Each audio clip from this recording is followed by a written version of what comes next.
Assalomu alaykum, hurmatli ko'rarmanlar, mekendoshlar. Bugun mana Baxtiyor akaning uyiga keldik edi. Baxtiyor akadan bir so'raylikchi, qancha bo'ldi, nima bo'ldi? Qo'yganiga mana xudo xolasa qancha bo'ldi qo'yganingizga aka? 3 oy bo'lib qoldi, 3 oydan sal oshib qoldi. Oshib qoldi. Men mana shu Uchqo'rg'onda mana Xurshidbekdan olib qurdim edi. 3 oydan oshib qoldi mana. Xudoga shukr, yaxshi. Rasxod uyim endi 250 kvadrat shunday. Biz 300 kvadrat qo'ydik.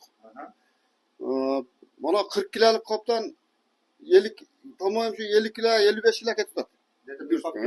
Bir qopdan sal oshib. 3 qop 2 sutka bemalol jetdi da keyin.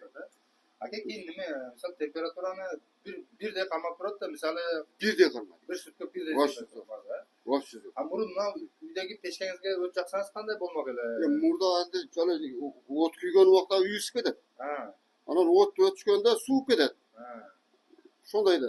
Bir isiysin bir nima mana вообще zo'r ekan. Bir de temperatura. Jandun o'zini ekan короче. Вообще zo'r. Bu aka ko'mir jag'aldingizda buni? Murda cho'ng ko'mir jag'atdi. O qimmatroqda. O qimmat, mana ekonomishni. Вообще yaxshi ekan. Shu aka bizning maqsadimiz shu, xudo xolasa bizni firmamizni ellar bilsin, shu ellarga haqiqatan ham bir o'g'rini yengil qilib, shu o'zimizning mevzu pulaga tetamiz. Misoli bu yerda jalg'an yo'q, boshqa yo'q.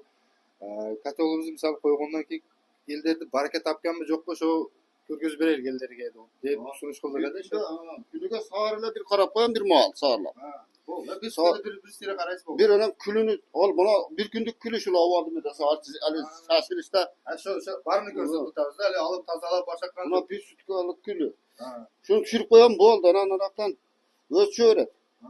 Bir 3 kunda bir komsa qo'yam, 3 qop. 3-4 qop sap qo'yam. Bo'ldi aka, baraka tavotasi bilan. Yo'q, вообще zo'r. Rahmat sizga aka, bizni Termo degan bizni firma kompaniya tanlaganingiz uchun rahmat sizga. Iyilik siz ham xudo xolasa baraka toping, baraka toping. Rahmat aka. Sizlarga rahmat. Rahmat. Xo'p aka. Iyilik. İşlerga